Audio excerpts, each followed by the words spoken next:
ሰላም ጤና ይስጥልኝ ተመልካቾቻችን፣ ይህ በቀጥታ ስርጭት የሚተላለፍላችሁ ከኢትዮ ቤተሰብ ሚዲያ ነው። ሁላችሁም በያላችሁበት የዓለም ዳርቻ የእግዚአብሔር ሰላም የእናታችን የቅድስት ድንግል ማርያም ምልጃ የቅዱሳኑ በረከት አይለያችሁ እያልን ዛሬ እንግዲህ በሁለት መሰረታዊ ጉዳዮች ላይ ከእናንተ ጋር ቆይታ አድርጋለሁ። በድጋሚ ይህንን መልእክት ለሌሎችም ሼር እና ላይክ በማድረግ አብራችሁን እስከ ፍጻሜ ትቆዩ ዘንድ በድጋሚ ጥሪ ለማስተላለፍ እወዳለሁ። ይህ ድምፅ የሚሰማችሁ ይመስል የሚታያችሁ በያላችሁበት መልእክቱን ሼር አድርጉት። እንደዚሁ ሚዲያችን እንዲጠናከር ከጎናችን በመቆም ለምትረዱን በሀሳብ በገንዘባችሁ ለመደግፉን በቅድሚያ ለማመስገን እወዳለሁ። በፖስተሩ ላይ እንዳያችሁት እንግዲህ ሰሞኑን መነጋገሪያ የሆነውን ሂደትንና እንደዚሁም ደግሞ በእውነት አሁን ባለንበት ወቅትና ሰዓት ላይ ለኢትዮጵያ ኦርቶዶክስ ተዋሕዶ ቤተክርስቲያን የሚቆረቆሩ ለእምነታቸው እጅግ በጣም ታታሪ የሆኑ ያነበቡ፣ የተረዱ፣ የተማሩ ወጣቶች የፈለቁበት ወይም ደግሞ በእውነት ትንታግ የሆኑ ወጣቶች በሚዲያው ላይ የምናያቸውን እንመለከታለን። በተለይ ይሄንን ልጅ ስናይና ስንመለከት እፎይ የሚባል ልጅ እንደምታውቁት ቁርአኑንም በደንብ ስለሚያውቅ እኔ በጣም ኮንፊደንሱ በጣም ደስ ይለኛል። ሲያወራ ሲናገር እርጋታው ላመነበት ነገር ምንም አይሸማቀቅም እና በጣም ደስ የሚል ኮንፊደንት ያለው ሰው ነው እና እንግዲህ ይሄ ክርክር ሁላችሁም እንደምታውቁት እጅግ በጣም ረጅም ዓመታትን የቆየ ነው። ይሄ ረጅም ዓመታትን የቆየው ክርክር ከዛም ከዚህም ወገን የተለያዩ መልስ ምቶችን የተለያዩ ነገሮች እየመጡ ባለበት ሂደታ ላይ እንግዲህ አሁን ያው ሽንፈት እንበለው ምን እንበለው በማይታወቅበት ሁኔታ ላይ በተለይ በእንደዚህ አይነት ወንድሞቻችን ላይ የምናያቸው ነገሮች ምንድን ነው? ያጠፉና ካጠፉ በኋላ ወይም ደግሞ የሆነ ነገር ያደርጉና መልሰው ደግሞ ያንን ጥፋት ለተበዳይ ወይም ላላጠፋው አካል በመስጠት የሚጮሁበት የሚያስተጋቡበት ሂደት ዛሬ የተጀመረ አይደለም። በርካታ ጊዜዎች ውስጥ የምናያቸው የምንመለከታቸው ናቸው። የሆነ ሆኖ ግን በየትኛውም ደረጃ ሙስሊሙ ከክርስቲያኑ፣ ክርስቲያኑ ከሙስሊም ጋር ተከባብሮ መኖር እንዳለበት እናምናለን። ነገር ግን እፎይ ምን አደረገ? ይሄ ሁሉ ነገርስ ምንድን ነው የመጣው? ሰሞኑን መነጋገሪያ የሆነው ሀገር ባለበት ወይም መንግስት አለ ብሎ በሚያምኑበት ሀገር ላይ ያሉ አካላት አንድ ሰው ወንትድ ብሎ በቃ ይፈለጋል፣ እንገላለን፣ እንደዚህ እናደርጋለን ብሎ የሚናገርበት ነገር ምንድን ነው የሚሉትን ነገሮች ከኔ ጋር ቆይታ እናደርጋለን ማለት ነው። ሌላው የተሰማው አስደንጋጭ የሚልና እየወጡ ያሉ መግለጫዎች እንግዲህ በሱም ሁኔታም አለ። እንደገናም ደግሞ ከዚህ ቀደም ስንሰራ የነበርነውን በተመለከተ በዚህ የቀበሮ ባህታውያን ጉዳይን በተመለከተ እንግዲህ ከኢትዮጵያ ወደ አሜሪካ በመምጣት ዳላስ ላይ ምን እንደተፈጸመ ሁለት ቪዲዮዎቻችን መስራታችን ይታወቃል። በሰራናቸውም ሂደቶች እንደዚሁ አጥቢያዎች የዛሬ ሳምንት ወይም ቅድስት ላይ መግለጫ ያወጡ አድባራት አሉ። አሁንም ተከትሎ ደግሞ መግለጫ አለና ይህንን ተከትለን ከኔ ጋር ቆይታ እናደርጋለን። አጭር ቆይታ ነው የሚሆነን። መረጃዎች ናቸው። እነዚህን መረጃዎች በማሳየት ወደ እናንተ አቀርባለሁ። በድጋሚ መልእክቱን ለሌሎች ሼር አድርጉት። ካፍታ ቆይታ በኋላ ተመልሼ እመጣለሁ። ሁላችሁም መልእክቱን ሼር እንድታደርጉት ጋብዛችኋለሁ።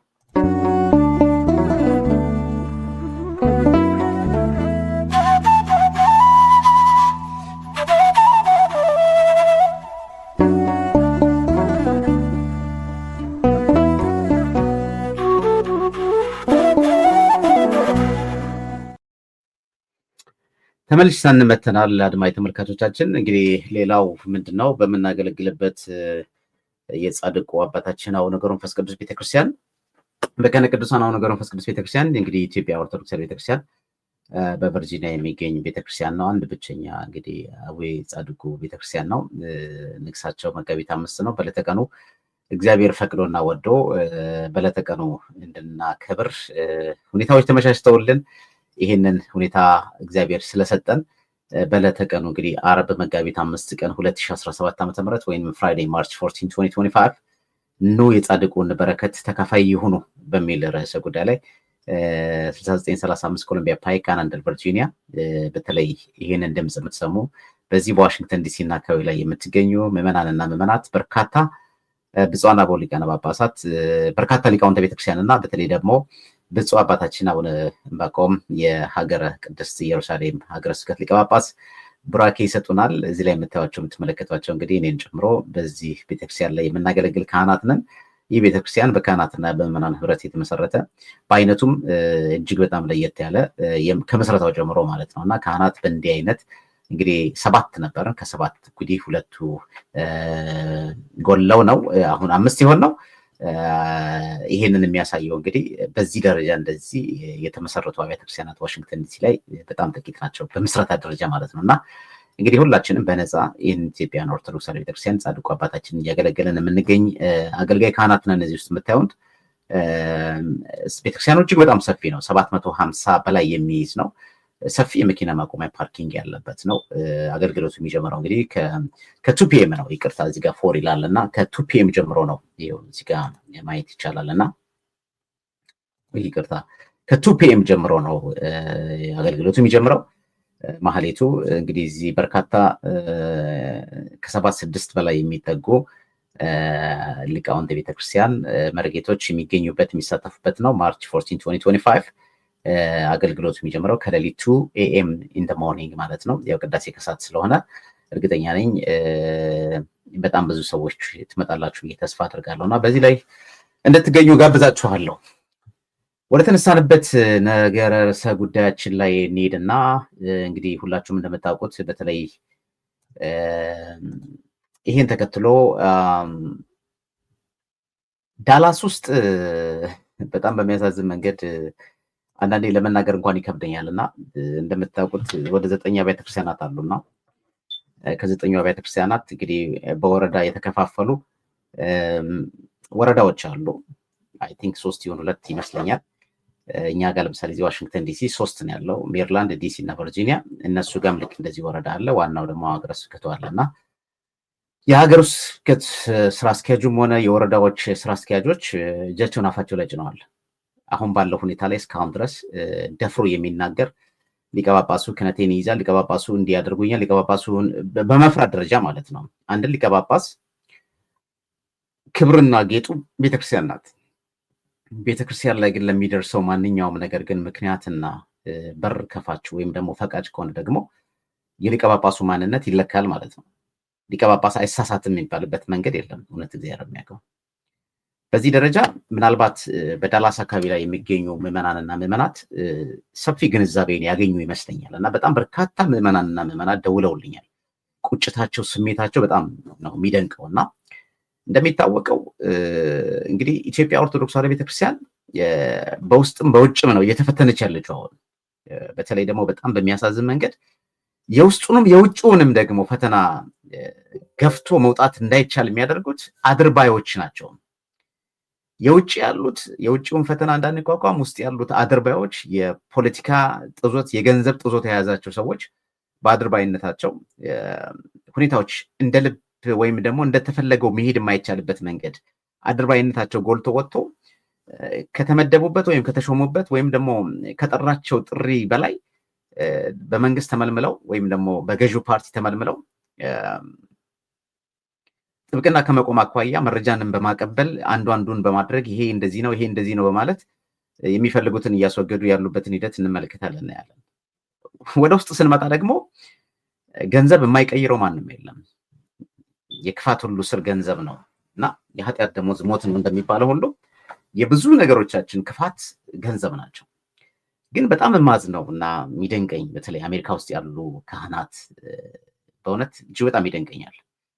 ኢትዮጵያ ውስጥ ምንም ተስፋ የለንም ብለን እናስብ፣ ሌላ ስራ መስራት አንችልም ወይም ደግሞ ሌላ ስራን ለመስራትና ሌሎች ስራዎችን ለማድረግ ምናልባት ሊከብድ ይችላል ብለን እናስብና ለአለቃም ሆነ ለጳጳሳት ፈረጅን እየጎተትን በእኛ ሳንባ ሳይሆን በሾሙንና በቀጠሩን ሰዎች ወይም ደግሞ ኃላፊነትን በሰጡን ሰዎች ሳንባ የምንተነፍስ በጣም ብዙዎች ነን ኢትዮጵያ ውስጥ። አሜሪካ ውስጥ ግን ሰርቶ መለወጥ የሚቻልበት እንዳውም ስራን እየሰራን ቤተክርስቲያንን በነፃ የምናገለግልበትን መንገድ የሚመቻችበት ቦታና ስፍራ ነው አሜሪካ ውስጥ። ላንድ ኦፍ ኦፖርቹኒቲ እና በጣም ብዙ ነገሮችን ማድረግ ይቻላል። ብዙ ስራዎችን መስራት ይቻላል። ራስን መለወጥ ይቻላል። ከሰኞ እስከ ዓርብ እየሰሩ ዊኬንድ ላይ ሄዶ ለማገልገል በጣም ቬሪ ኢዚ። የራስን ስራ መስራት ይቻላል። ተቀጥሮ መስራት ይቻላል። በጣም በብዙ ነገር።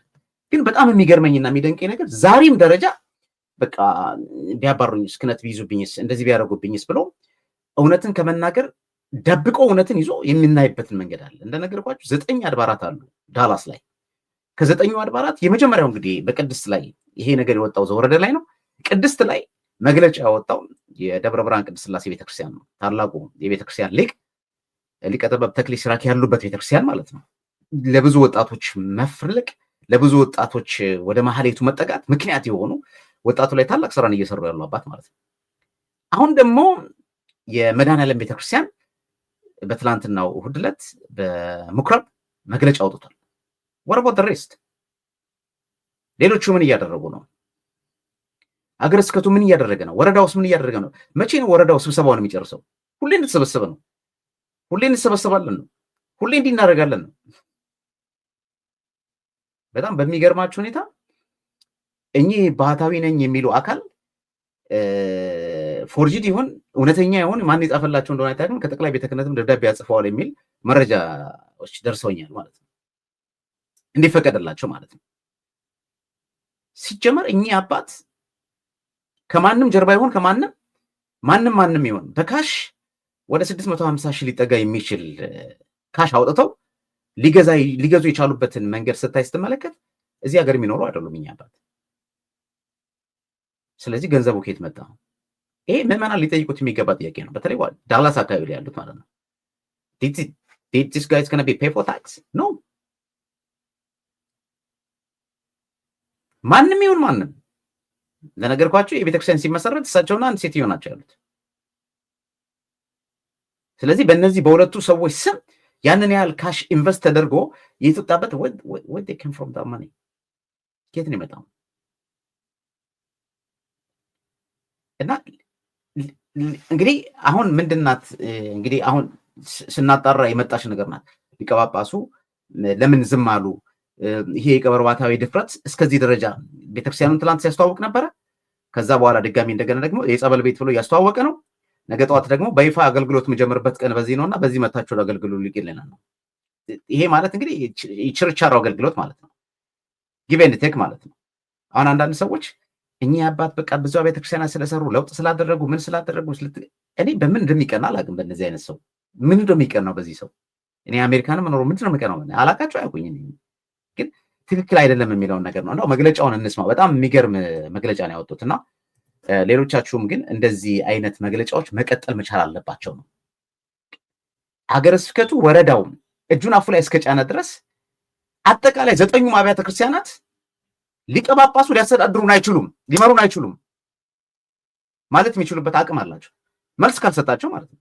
የምናውቀው አይደለም እንዴ? ጥርስ የሌለው አንበሳ አይደለም አሜሪካ ያለው ሀገረ ስብከት። ሊቀ ጳጳሱ በእያንዳንዱ ደብር ውስጥ ሊያደርጉ የሚችሉት ነገር አለ። ስልጣን አላቸው።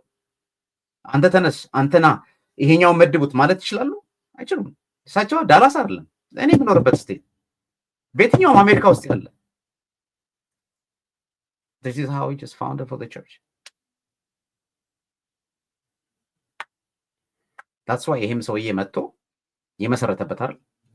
ግን ትልቁ ነገር ምንድነው? ሊቃነ ጳጳሳቱ ሳይፈቅዱ በየትኛውም ቦታ ላይ በየትኛውም ስፍራ በየትኛውም ቦታ ላይ ቤተክርስቲያን አይመሰረትም። ጳጳስ መባረክ አለበት።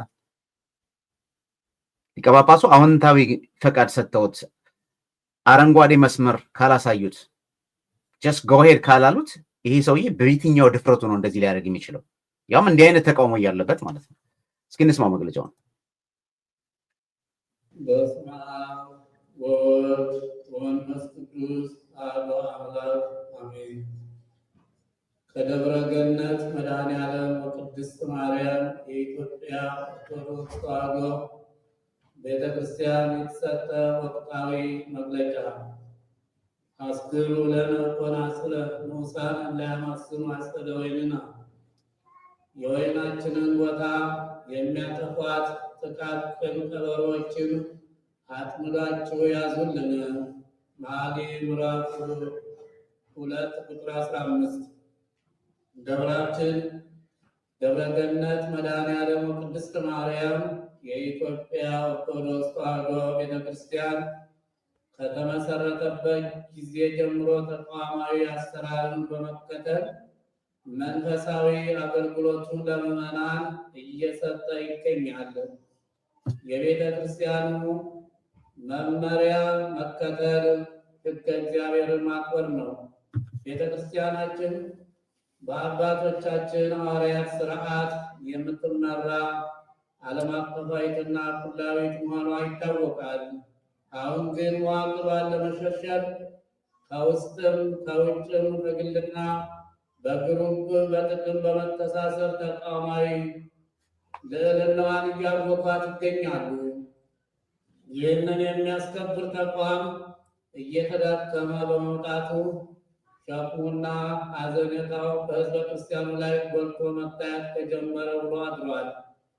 በዚህ ወቅትም በምንኖርበት በእርቢንግ ከተማም በቀድሞ ብስራተ ገብርኤል ወይም ዋሴ ገብርኤል ተብሎ በሚጠራው ቅጥር ግቢ ውስጥ የቤተ ክርስቲያንን ስርዓት ያልጠበቀ መንፈሳዊ የሚመስል ነገር ግን መንፈሳዊ ያልሆነ ስራ እየተከናወነ መሆኑን በተለያዩ ማህበራዊ ሚዲያዎች ሲዘዋወር ተመልክተናል። ይህን ስሁት የሆነ አሰራር የወረዳው ቤተ ክህነትና ሀገረ ስብከቱ መፍትሄ ይሰጡበታል ብለን ብንጠባበቅም መፍትሄው እየተሰጠ ባለመሆኑ እኛ የእርቢንግ ደብረ ገነት መድኃኔዓለም ቅድስት ማርያም የኢትዮጵያ ኦርቶዶክስ ተዋሕዶ ቤተክርስቲያን አገልጋይ ካህናት የሚከተለውን የአቋም መግለጫ ለመስጠት ተገደናል። የወረዳ ቤተ ክህነቱና ሀገረ ስብከቱ የቤተ ክርስቲያንን ስርዓቶች ሳይሸራረፉ እንዲያስከብሩ በአጽንኦት እንጠይቃለን። ሁለተኛ፣ የግለሰቡ የግል ማንነት ሲታይ ኢቀኖሚያዊ ስራዎችን እያከናወነ መሆናቸውን በነበሩበት ሀገረ ስብከት ዋና ስራ አስኪያጅ በቤተ ክርስቲያኒቱ ዓለም አቀፋዊ ስብሰባ ላይ በሪፖርት የተገለጸ በመሆኑ። ሶስተኛ፣ በቤተ ክርስቲያናችን አስተምሮ የማጥመቅ ስርዓት በአገልጋይ ካህናት እንጂ ከተማ ለከተማ እየተዘዋወሩ የገንዘብ ማግኛና የግል የገንዘብ ፍላጎት ለማሟላት የሚከናወን በመሆኑ። አራተኛ፣ በቃለ ዓዋዲ ሕግና ደንብ መሰረት አንቀጽ 20 ቁጥር 13 ስራቸው ያልታወቀና ክህነታቸው ያልተመረመረ ግለሰቦች ቄስ ወይም መነኩሴ በመምሰል ለምዕመናን የንስሐ አባት በመሆን አላስፈላጊ የሆኑ ትምህርቶችን በመስጠትና እንዲሁም መንፈሳዊ መሰል አገልግሎታችንን እንሰጣለን በማለት ችግር እንዳይፈጥሩ የሚመለከተው አካል እንዲቆጣጠር በመደንገጉ ከላይ የተጠቀሱትን የሕገ ቤተክርስቲያን ጥሰቶች ደብራችን እንዲሁም በአካባቢያችን ለሚገኙ ምዕመናን የምናስረዳና ከዚህ ኢቀኖሚያዊ አካሄድ ራሳቸው እንዲጠብቁ ተከታታይ በሆነ ትምህርት የምንሰጥ መሆናችን እያሳወቅ በዚህ ምክንያት በከተማችን የሚፈጠረውን ችግር ወረዳ ቤተ ክህነቱና የሀገረ ስብከቱ ኃላፊዎች የሚያስከብሩና ይህንን ኢቀኖሚያዊ አሰራር ከሚያበረታቱ አካላት ጋር መንፈሳዊ አገልግሎት አብረን የማንሳተፍ መሆናችንን ልናሳውቅ እንወዳለን። አምላካችን እግዚአብሔር ሱባኤውን በሰላም ያስፈጽመን፣ አሜን። እንግዲህ ይሄ ነው አድማጭ ተመልካቾቻችን የምንፈልገውም የምንጠብቀውም ይሄ ነው። ይሄንን የወረዳ ቤተ ክህነቱም ሆነ የሀገረ ስብከት ጽሕፈት ቤቱ ይሄንን ጉዳይ እልባት ሰጥቶ ውሳኔ የማይሰጥና የማያስቆም ከሆነ በአገልግሎትም መቀጠል የማንችልበት ደረጃ ላይ እንደምንደርስ እናሳውቃለን ነው። ይሄ 2 አድባራት 9 አድባራት አሉ። ስለዚህ በዳላስ አካባቢ ላይ የምትገኙ ምዕመናን ራሳችሁ መጠየቅ መቻል አለባችሁ። እነማን ናቸው? በየትኛውም ነገር ትላንትና አብያተ ክርስቲያናት ሲቃጠሉ ገዳም ውስጥ ተገብተው ያንን ያህል ሕዝብ ሲያልቅ ንጹሐን ሕዝብ በድሮን ሲሞት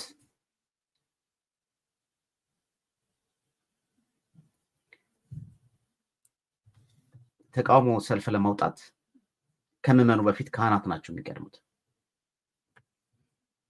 ይሄንን እውነት ለመናገር ከቤተ ክርስቲያኒቱ አውደ ምሕረት ውጪ ሌላ ምን አውደ ምሕረት አለን?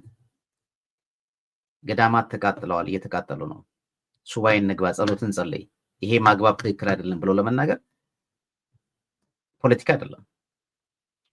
አስታውሳለሁ ዳላስ አካባቢ ላይ ስሙን ለመጥቀስ የማልፈልገው አሁን ቤተክርስቲያኑትም ስም ማስታወቂያ እንኳን ለመንገር ምዕመናን በዚህ ይሳተፉ የሚለውን መድረክ ላይ ለመናገር እንኳን ፈቃደኛ ያልሆኑ ሰዎች እንደነበሩ አብያተ ክርስቲያናት እንዳሉ እዛ አካባቢ ላይ የሚኖሩ መረጃውን አቀብለውናል። ስለዚህ እኔ ዳላስ አካባቢ ላይ ያላችሁ ማህበረ ካህናት ከዚህ በላይ ምንድን ነው? ጌጣችንና መዋቢያችን ቤተክርስቲያን ናት። ይሄ ኢቀኖናዊ የሆነ ስርዓት ሲፈጸም የዚህ ግለሰብ ማንነት ሲፈተሽ ጠቅላላ ሂደቱ ከቤተክርስቲያን ስርዓት ቀኖና ውጪ የሆነ ድርጊትን የሚፈጽም ዛሬ በዳላስ ከተማ ላይ ቤተክርስቲያንን መስርቶ ሰዎችን አጠምቃለሁ እያለ እናንተ ለፍታችሁ ጥራችሁ የሰበሰባችሁትን ህዝብ ሊበትን ሲመጣ ምንድን ነው የምትሰሩት? ለምንድን ነው የምትታገሱት? ይሄ ሰውዬ ደብዳቤ ይዟል። ደብዳቤ ያዘው ከማን ነው? ከጠቅላይ ቤተ ክህነት። ጠቅላይ ቤተ ክህነትስ ቢሆን አይሳሳትም?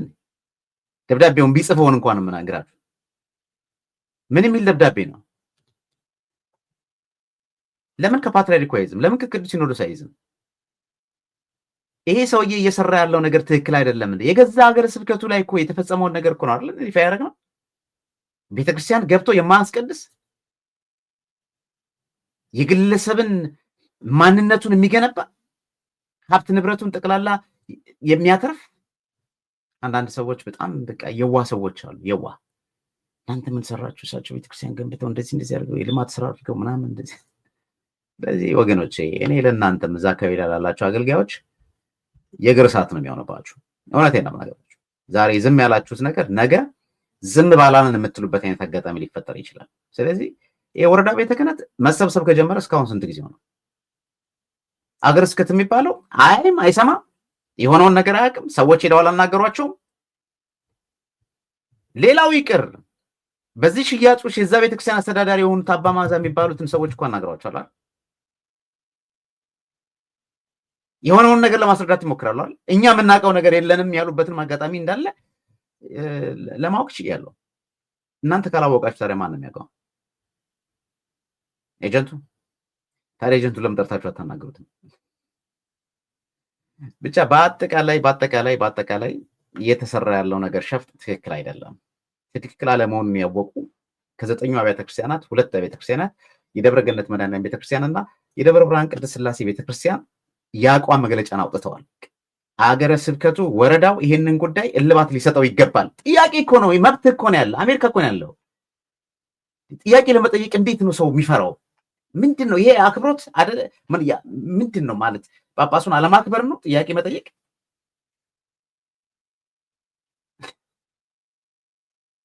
የተገመደና የተሳሰረ ነገር ስላለ ያንን ነገር ለመፍታት በጋራ መቆም ያስፈልጋል። ምን አሁን እናንተ የደብረ ብርሃን ቅድስት ሥላሴ ቤተክርስቲያን ካህናት አውግዣቸዋለሁ፣ እናንተ የደብረ ገነት መድኃኔዓለም ቤተክርስቲያን አውግዣቸዋለሁ። ዱ ዩ ቲንክ እንደዚህ ማለት ይችላሉ?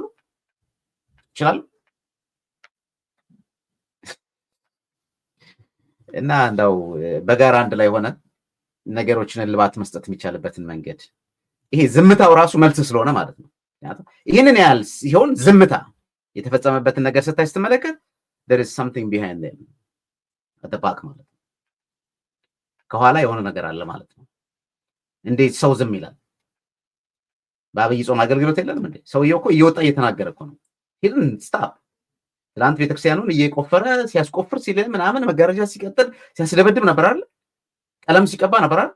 አሁን ደግሞ ጸበል ቤት እያለ ነው። ነገ ጠዋት ደግሞ እኔ እንደሚልህ ይውል ሲል ታየዋለህ። at the same time ፔጁ ላይ ብትሄድ የሀገር ቤቱን ቆሞ እዛ ጋር እያስተማረ ነው። ሰው እንዴ እኚህ ሰውዬ ስንት ቦታ ነው ያሉት? ኢትዮጵያም ናቸው አሜሪካም ናቸው ይላል። እና የዋህ ህዝብ ነው ያለው። ስለዚህ እንደው በህዝብ ላይ ቁማር የሚጫወቱትን ሰዎች ለማጋለጥ እንደው ባንፈራ ባንተባ እና አገልግሎት ደግሞ እውነትን መናገር ነው። አሁን ምኩራብ ብዙዎቻችሁ ሰብካችሁ ተላል ክርስቶስ በጅራፍ እየገረፈ ቤተ መቅደሱን አጸዳ ትላላችሁ አይደል? እንደነዚህ አይነት ሰዎች ናቸው እኮ መጽዳት ያለባቸው። እንደነዚህ ያሉ ሰዎች እኮ ናቸው እምነታችንን አሳልፈው አጋንንትን እያናዘዘ ተመልከት፣ አጋንንቱ ስለኔ ሲመሰክርልኝ የሚል እንደ አይነት አስተምሯላት እንደ ቤተክርስቲያን። እናንተ ምሁራን አይደላችሁ? እንደዚህ ዳላስ ያላችሁ ካህናት ለእምነታችሁ የምትቆረቆሩ አይደላችሁ እንዴ? እና አይነት አስተምሮ አላት ቤተክርስቲያን። በየትኛው ቦታ ላይ ነው የአጋንንትን ምስክርነት በአደባባይ ላይ ያወጣች በካሴት የምትሸጠው? በየትኛው ቦታ ላይ ነው ፎቶን ቲሸርት ላይ አድርጎ የሚያሰግድ ያለባት? በየትኛው ቦታ ላይ ነው ፎቶን ዮሐንስ እያለ አይታችሁ ታላል? ባለፈው ያሳየኋችሁ መጥምቀ ዮሐንስ መለኮት በሄኖን በደብረ ሳሌም ያጠምቅ ነበር በረሃው መናኝ። ስንት ጊዜ? how many times? ስላት ስለዚህ እኔም አሁን በረሃ በተሰኘችው ዳላስ ቴክሳስ ላይ እንደምታውቁት በረሃው መናኙ፣ ከዛ ደግሞ ወደዚህ መተናል። እዛ ባዶ እግራችንን ነበር። አሁን እዚህ ደግሞ ክሮክስ የሚባል ጫማ ገዝተው ሰጥተውኛል። እንዴት ይመቻል መሰላችሁ ይላል። ስለዚህ እናንተ ካህናት እና ታማኝ አገልጋይ ለመሆን እንግዲህ የበኩላችሁን አድርጉ ብዬ ነው ተስፋ እንደምታደርጉም ደግሞ አምናለሁ። ሌላው ቢቀር ራሱ እንዳው በተናጠል እንኳን የሚሆነው አሁን ሁለት አጥቢያዎች መጥተዋል አይደል? እንዳው ይሄ እንኳን ቀርቶ ከነዚህ ከሁለት አጥቢያዎች ጋር አንድ ላይ ተሰብስቦ በጋራ አንድ ላይ ጥያቄያችሁን ለሊቀ ጳጳሱ አቅርበናል የሚለውን እንኳን ምን አለ? ምን ችግር አለው? ለሊቀ ጳጳሱ ጥያቄውን አቀረቡ በዳላስና አካባቢ ላይ የሚገኙ ማህበረ ካህናት ምን ችግር አለው? ጤናማ ጥያቄያችሁ ምንድን ነው? ምንም እንግዲህ ብፁዕነቱ በሀገረ ስብከታችን ላይ እንዲህ አይነት ነገሮች እየተሰሙ ነው። እንዲህ አይነት ነገሮች እየታዩ ነው። ስለዚህ እነዚህ ነገሮች እልባት እንዲሰጣቸው እኛ ጥያቄ እናቀርባለን ልጆችዎት። ምክንያቱም የቀኖናዊ ስርዓት እየተከናወኑት ናቸው። የመመለስ ያለመመለስ የእሳቸው ጉዳይ ነው። እሳቸው ግን መመለስ እንደማይችሉ ወይም እንደማይመልሱ እስካሁን ድረስ አሳይተውናል በዝምታ አይደል? ስለዚህ እናንተ ለምንድን ነው እናንተ ናችሁ እኮ ታች ያሉት ከህዝብ ጋር ጥላችሁ ግራችሁ የምትበሉት እናንተ ናችሁ አይደል? ስለዚህ ከዚህ አንፃር ብታረጉ ደስ ይለኛል። ለማንኛውም ይሄንን ይመስላል። ሌላው እንግዲህ ይሄ ወንድማችን ፎይ የሚባል ወንድማችን እንግዲህ ሰሞኑን አንዳንድ ጽንፈኛ የሆኑ የሙስሊም ሰዎች የሙስሊም እምነት ተከታዮች ወንድሞች ዘመቻ ከፍተዋል እና አንዳንድ ጊዜ በጣም በሚያሳዝን መንገድ ነፍሱን ለማጥፋት በየሚዲያው ቅስቀሳ እያደረጉ ነው። ነፍሱን ለማጥፋት እንገላለን፣ ሂዝ ዋንትድ ጥቃት ሊያደርሱበትም ሞክረው እንደነበረ እንግዲህ የመረጃ ምንጮቻችን ይናገራሉ። በመጀመሪያ ደረጃ ግን ኢትዮጵያ ውስጥ እኮ ግን በሸሪዓ ግን ነው እንደምትተዳደረው ኢትዮጵያ። የሃይማኖት ላይ ጥያቄ አነሳ በሚል አንድን ሰው ተጠያቂ ማድረግ ህግ አላት እንደ ኢትዮጵያ? እውነት አላት እንደ አይነት ህግ ኢትዮጵያ? እርግጥ አሁን ባለንበት ወቅትና ሰዓት ላይ አጀንዳ ቢነሳ ህዝብ ሃይማኖት ከሃይማኖት ግጭት ቢፈጠር ጉዳዩ አይደለም ያሁን ያለው መንግስት። ግን እኛ በተለይ ትላንትና ተከባብሮ የነበረ ህዝብ ተወልጄ ያደግኩት ሙስሊም በሚበዛበት ሀገር ላይ ነው። ሀረር ሙስሊሙ ከክርስቲያኑ፣ ክርስቲያኑ ከሙስሊሙ እንዲሁም ከፕሮቴስታንት ጭምር ማለት ነው።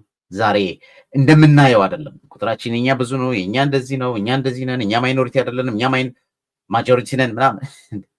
ይሄ የማይኖሪቲ እና የማጆሪቲ ጉዳይ አይደለም። ይሄ ጀስት የኮንትራት ዓለም የምንኖርበት ይቺ ነገ ጠዋት ጥለን ነው የምንሄደው ቤት ነው። እና ሲጀመር ኢትዮጵያ በሸሪዓ ህግ የምትተዳደር ልጅ አንድ ሰው በግሩፕ ተነስቶ በሞብ ተነስቶ እከሌ ወንትድ ብሎ ጽፎ እንገላለን ብሎ መናገር ራሱ ባይት ሰልፍ አንደኛ ወንጀልም ነው። ግን ህግ የለም ኢትዮጵያ ውስጥ።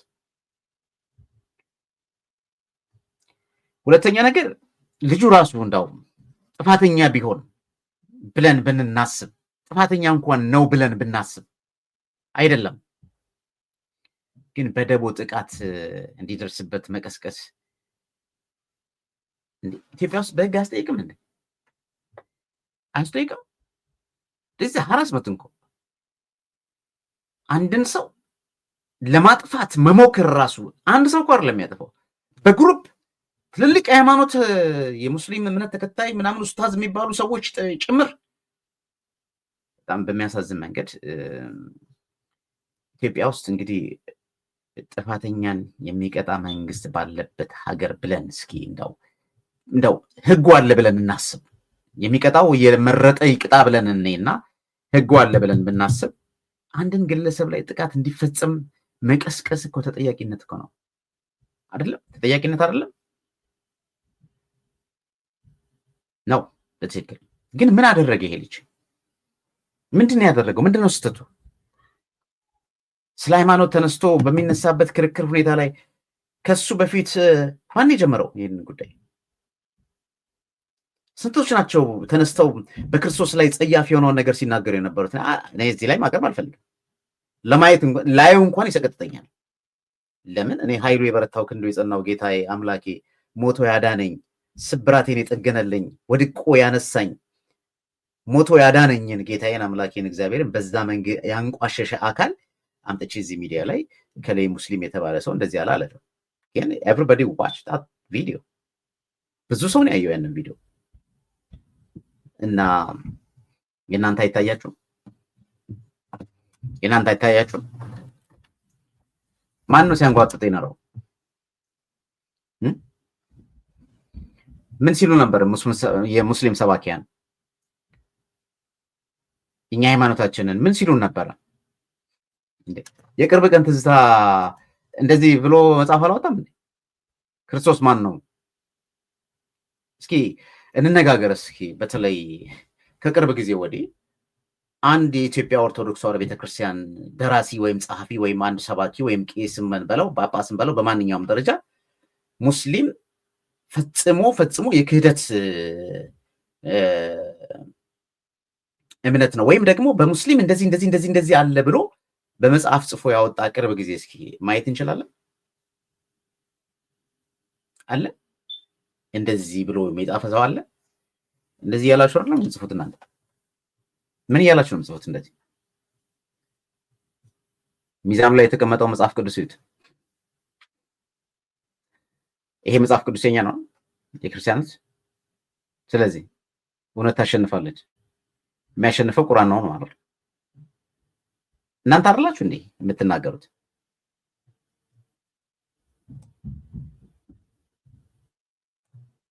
ምንድን ነው የሚለው ይሄኛው? ዋጋ ከፍሏል፣ ተሰቅሏል። ስለዚህ እመን፣ ኢየሱስ ሞቶልሃል፣ ለአንተ ኃጢአት ዋጋ ከፍሏል፣ ተሰቅሏል። ስለዚህ እመን ትድናለህ አሉ። ለየትኛው ኃጢአት ብዬ ስጠይቃቸው ከአዳም ለወረስከው ይላሉ። የመጀመሪያው ጥያቄ እዚህ ላይ ነው። ኃጢአት እንዴት ነው በውርስ የሚተላለፈው? ምን ማለት ነው? እኛ በኃጢአት ምክንያት የኃጢአት ደሞዙ ሞት ነው አይደል የተባለው? ያንተን ሞት እሱ ሞተልህ ካሉ ለምን ተነሳ? ሶስተኛው ጥያቄ ተከፍሏላ። ህይወቱን ክቡር የሆነውን ህይወቱን ለኔ ብሎ ሰውቶ አንተ ከምትሞት እኔ ልሙትልህ ካለኝ ለምን ሞቶ አልቀረም? መጀመሪያም ሲመጣ ከ3 ቀን በኋላ እንደሚነሳ ትንቢት ተናግሮ ከሆነ የመጣው ሊሞት ሳይሆን ምን ሊሆን ነው? ሊነሳ ነው የመጣው። ዋጋው ትርጉም አልባ ነው። ትርጉም ያለው ክፍያ ምንድነው ከተባለ የከፈለውን ነገር ተመልሶ ባይቀበለው ነው። አንተ በ50 ሺህ ብር ዕዳ ተይዘህ ከሳሽህ ፍርድ ቤት አቁሞ ገትሮ በዳኛ ፊት ካልከፈለኝ ከብሩ ጋር ተመጣጣኝ የሆነ እስርም ይሁን ሌላ ቅጣት ይወሰንልኝ ባለበትና በተጨነቅበት ሰዓት እኔ መጥቼ በፍጹም መታሰርም መፈረድም የለበትም ለባለመብቱ 50 ሺውን እከፍላለሁ ብዬ ከራሴ አካውንት ብሬን አውጥቼ 50 ሺውን ለሱ ከፍዬ አንተን ከፍርድ ነፃ ባወጣ ውለታው ያለው አልዋልኩም? ውያለው። ትርጉም አለው። 50 ሺህ ብሬን አጥቻለሁ፣ አንተን ግን አትርፌያለሁ። ግን አንተን ነፃ ካወጣው በኋላ በጎን ዞሬ ለባለቤቱ አምጣው የቅድሙን 50 ሺህ ብር ብዬ ብቀበለውስ ትርጉም አለው እንዴ? የለውም። ክርስቶስ ኢየሱስ እኔ መሞት የነበረብኝን እንደነሱ ነው እንግዲህ በኃጢአቴ ምክንያት መጥፋት የነበረብኝን እሱ ሞተልህ አሉኝ። በሶስተኛው ቀን ግን ተመልሶ ተነሳ አሉኝ። አሃ መጀመሪያም እኔ ላይ የሚፈረደው የ3 ቀን ሞት ብቻ ነበር? ያንማ ኮና እኔም መክፈል ይችላልው አለ ኃጢአቴ። አይ ሞተህ ነበር የምትቀረው። እንዲህ ያሉ የሚናገሩት እነማን ናቸው? ሰብስበው እኛ ስንናገር የራሳችን አንድምታ አለን። አሁን ይሄ የተነገረው ንግግር በግልጽ ለአማኞቻችን የምንገልጽበት የራሳችን መጽሐፍ ቅዱሳዊ አስተምሯለን። ሎጂክ አምጥተህ እዚህ ጋር የብድርና የውለታን አድርገው ለምን ሞተ ለምን ተነሳ የመጣው ሊነሳ የመጣውም እኮ እንደዛ ብለህም ካሰብክ ሊነሳ የመጣውም ሰው እንዴት ሞቶ ይነሳል? ከሞት በኋላ እንገናኝ ብለው ከቀጠሮ የሰጠ ብቸኛ እኮ አምላክ ፈጣሪ እኮ ኢየሱስ ክርስቶስ ብቻ ነው። ማን ነው ከሞት በኋላ እሞታለሁ ከሞት በኋላ እንገናኛለን ብለው ቀጠሮ ሰጥቶ የተገናኘ ማን ነው? ቀጠሮ የሰጠ ማን ነው? ብቸኛ የመጀመሪያውም የመጨረሻውም እኮ ሳይሞት በፊት እሞታለሁ ብሎ እንደሚነሳም ተናግሮ ቀጠሮም ሰጥቶ የሄደ በቀጠሮም ደግሞ በሶስተኛው ቀን የተነሳ ከተነሳም በኋላም እንደገና ደግሞ እንደሚመጣ ተናግሮ ስፍራም እንደሚያዘጋጅልን ተናግሮ የሄደ ስፍራውን የምንጠብቅ የተስፋ አማኞች ነው ክርስቲያኖች። እናንተ አይደላችሁ እንደዚህ እያላችሁ የምትናገሩት? ታዲያ ከየት መጥቶ ነው ዛሬ በጣም ትልልቅ የሆኑ እንግዲህ ስመጥር የተባሉ ሰሞኑን በሚዲያ እንደነዚህን የምናያቸው ሰዎች እንደምታዩት እንግዲህ ሚዲያውን የሞሉት በተለይ በመንግስት አካባቢ ላይ ለሚደረጉ ማናቸው ሙስሊሙን ወክለው የሚገኙ ትልልቅ ሰዎች የምንላቸው ሰዎች ናቸው። በዚህ ቲክቶክ ላይ በተነሳው የቃለ ምልልስና የክርክር ሂደት ውስጥ የቀረበውን ክርክር እውነት እኔም የማምነው እምነት ትክክል ነው ካልክ ቁጭ ብለህ ትነጋገራለህ፣ ታመጣለህ፣ አይዲያን መረጃን ታመጣለህ። ከዛ በኋላ የኔ ይሄ ነው ያንተ ይሄ ነው ትላለህ። የሚዳኝ ይዳኛል ማለት ነው። ያንን ማድረግ ካልቻልክ ግን ገና ለገና ይሄ ተነስቷል ብለህ ለመንግስት ቀራቢ ነን፣ የመንግስት ባለስልጣናት ያውቁናል፣ ፖሊሶች ያውቁናል። ስለዚህ በዚህ ደረጃ ላይ ወጥቶ ብዛቻንና በዚህ ደረጃ ላይ ወጥቶ ዝም አንልም ብሎ መናገሩ እውነት ይመጥናታል ወይ? ለዚህ ይቻላል? ሙስሊሙን ከክርስቲያኑ ጋር አብሮ በመኖር ሂደት ውስጥ ዘመናትን የፈጀ ዘመናትን ያስቆጠረውን ሙስሊምና ክርስቲያን የኖረበትን ሂደት እውነት አሁን ምን ተገኝቶ ነው? በጣም እኮ የሚገርም እኮ ነው እኮ እውነት እኮ እግዚአብሔር የሚያውቀው። እኔ ሳስበው ራሱ አንዳንድ ጊዜ ከዛ አካባቢ እንኳን ባልወለድ ተወልጄ እንኳን ባላድግ ኖሮ አሁን የሚሆነው ነገር ምንም ላይመስለኝ ይችላል። ግን ተወልጄ ያደግኩበት ቦታ እንዴ ሁለተኛ ቋንቋው እኮ ሰው ማለት ላይ ክርስቲያን ከሆነ ከእናት ከአባቱ የወረሰውን ቋንቋ ይወርሳል። ሁለተኛ ቋንቋው ክርስቲያን ሆነም አልሆነም ሙስሊም ሆነም አልሆነም ክርስቲያኑ ሁለተኛ ቋንቋው ኦሮምኛ ነው፣ አደረኛ ነው። እኔ ተወልጄ ያደግኩበት ቋንቋ ሀገር ማለት ነው። የማወቅና ያለማወቅ ጉዳይ አይደለም። አቀላጥፈው የሚናገሩ ሰዎች ስላሉ ቤተሰቦች ማለት ይቻላል። እንደዚህ ባደግንበት ሀገር ላይ እንዴ ከሐረር አዲስ አበባ ሲመጣ ቁልቢ ላይ እኮ ተሳፋሪ እኮ ሙስሊሙም ጭምር እኮ ነው መባ የሚሰጠው እኮ። ልክ ገብርኤል ጋር ሲደርስ በመስኮት እዛ ጋር ስለተቀባ ያለ ይሰጣል፣ ረዳቱ ይዘውራል ማለት። እኔ ይህን እኮ ነው የማውቀው። ይህን አይተን ያደግን ሰዎች ነን። ዛሬ ከየት ነው የመጣው ይሄ? እና በእንደዚህ ደረጃ እንደነዚህ ያሉ ሰዎች ወጥተው ሲናገሩ ስታይ በዚህ ሰሞን በሚዲያ እየተንሸራሸረ ያለ የነብዩ ክብርን የነካ ነብዩን አይደለም የደፈረው። ነብዩ የማይደፈር ስብዕናና ክብር ያላቸው ነው። አላህ ከፍ ያደረጋቸው ነብይ ናቸው ሰለላሁ ዐለይሂ ወሰለም። ምንም የሚሹ ሰው አይደሉም። ግን ድፍረቱኛ ነው። የክርስትና እምነት ተከታይ ወገኖች ቤተ ክህነት እስልምናን ስንሰብክም ስናስተምርም ሰዎች አምነውበት እንዲመጡ እንጂ ሰዎችን አስገድደን እንድናዝ የታዘዝንበት ዲን አይደለም። አድርገንም አናውቅ። የየትኛውም እምነት ክብር እንዲነካ አንፈልግም። ያም የታዘዝነው በቁርአን ላይ ነው። አላህ የሌሎችን እምነት አትሳደቡ እምነታችሁን ታሰድባላችሁና ጌታችሁን ታሰድባላችሁ ስላለ ይሄንን እናናደርግ። ሰዎች በአስተምሮት ይጥሩ፣ ይስበኩ፣ አደባባዩን ይቆጣጠሩ፣ ችግር የለብንም። ሐቅ ያለው ሜዳው ላይ ይውጣ። ነገር ግን የእምነቱን ግን እንደዚህ ከተባለና እንደዚህ ከተነገረ ይህ ወጣት እፎይ የተባለ ወጣት እምነቱን ከመከላከል ውጪ የተናገረው ነገር ሌላ ምንድነው? ምንድነው የፈጸመው ጥፋት? ምንድነው የሰራው ወንጀል? ከዛም ባሻገር ደግሞ የሚናገራቸውስ ንግግሮች በመረጃ የተደገፈውን እዚህ ጋር እንግዲህ ኡስታዝ እንደሚለው በእስላማዊ መጽሐፍት ውስጥ ያልተጻፈ ምንም ነገር ተናግሮ አያውቅም ልጁ። እናንተ ራሳችሁ ጽፋችሁ ከምትቀበሏቸው መጽሐፍት ውስጥ እያነሳ እየጠቀሰ እያወጣ ከቁርአንም ሆነ ከተጻፉት መጽሐፍቶች ውስጥም እየተናገረ የሚያሳየውን ነገር ነው። ይሄ ማለት ይሄ ነው፣ ይሄ ማለት ይሄ ነው እያለ በመጽሐፍ ቅዱሳን ሚዛን እየመዘነ ከመዛም ባሻገር ሰዎች በሎጂክና በአንደርስታንዲንግ በቃ ሰው ሰምቶት ምን ሊል እንደሚችል እንደዚህ አይነት ነገር አለ እንዴ ብሎ እስከሚባነን ደረጃ እስከሚደነግጥ እስከሚበረግግ ደረጃ ድረስ ማለት ነው ስለዚህ ከዚህ ውጪ የተናገረው ነገር ምንድነው? ይልሽ አይ ከዚህ ውጪ የተናገረው ነገር አለ ከተባለ ቀርቦ በግልጽ መነጋገር ይቻላል። ያም ካልሆነ ደግሞ ያው እኛ መቼስ የተከፈተ ቤት ነው ያለን። ማንም ሰው ነው ዘው ብሎ የሚገባው። ኡስታዙም እየተነሳ ቤተ ክህነት ይላል። አሁን እንግዲህ እንደምታዩት ሰሞኑን የነበረውን ነገር ትመለከታላችሁ። ትናንትና በክርስቶስ የማዳን ስራ ውስጥ የነበረውን ጫጫት ትመለከታላችሁ። አሁን ደግሞ ሙስሊሞች እንደዚህ በሞብ የተነሱበትን ነገር ታያላችሁ። ትናንትና ደግሞ የተፈጸመውን ነገር አይታችኋል። በፕሮቴስታንትና ወንድሞቻችን ይልክ የብሽሽቅ አይነት ነገር በሚመስል መንገድ የኢትዮጵያ ኦርቶዶክስ ቤተክርስቲያን የምትጠቀምበትን ንዋያተ ቅድሳት ወጥተው መቋሚያውን ከበሮውን ይዘው ይሄ ሁሉ ሲሆን የኛ አባቶች እነዚህ ወጣቶች መስዋዕትነት ይገበራሉ። አሁን ይሄ ልጅ ትገደላለህ ገላለሁ እያሉ ይዛቱበት ነው። ቤተክርስቲያኒቷ መቆም አልነበረባትም? እንደ ተቋም ማለት ነው። ልጄ ብላ ማለት ነው። እንኳን አይደለም በክርክር ደረጃ ላይ ቆሞ ስለ እምነቱ የሚከራከር እኮ አይደለም።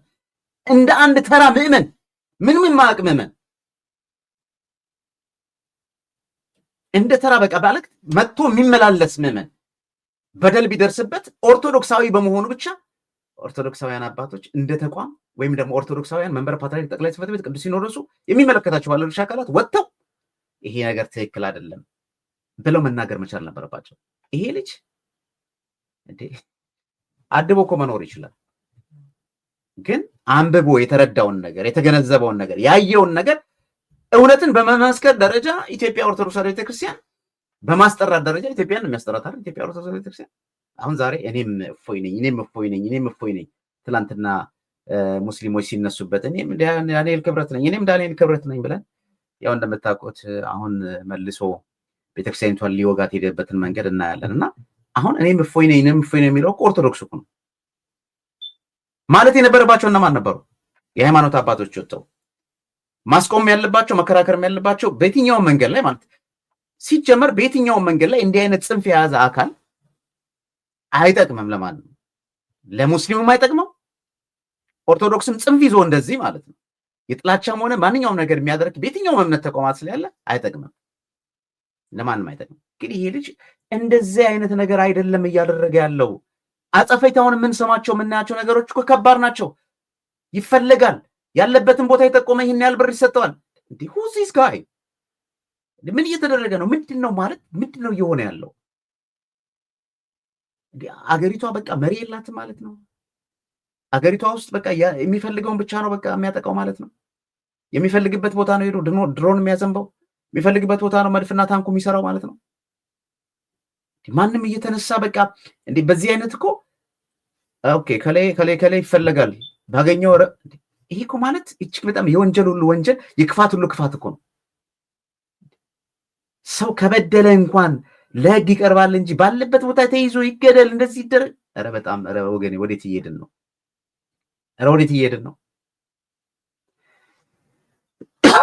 በጣም ከባድ ነው። ስለዚህ ችግሩ ራሳችሁ ቤታችሁን ፈትሹ። እናንተም ራስ ውስጥ እናንተ ውስጥ ያለ ቁርአን ከምትሉትም ውጪ የተጻፉ መጽሐፍትን መርምራችሁ አይታችሁ እውነት እነዚህ መጽሐፍቶች ብዙዎቹ ያላነበቧቸው፣ ብዙዎቹ ያልተረዷቸው፣ ብዙ ሙስሊሞች ማያውቋቸው አሁን ይሄ ልጅ ሲናገር ያወቋቸው በጣም ብዙዎቹ የደነገጡም እንዳሉ የምናየው ነው የምንመለከት ነው። ከየአደባባይ የሚስርቋሉ this is the fact። ስለዚህ እናንተ ናችሁ ራሳችሁን መመርመር ያለባችሁ። ምንድን ያሉት ምንድን ነው የሚያሸማቅቅ ነገር ያለው ውስጣችሁ መመርመር እናንተን ያለባችሁ። ከዛ ውጭ ግን እንደ ተቋም ለምሳሌ እናንተ መግለጫ ወጣችሁ፣ በዚህ መልክ መግለጫ ወጣችሁ። እሺ የኛዎችስ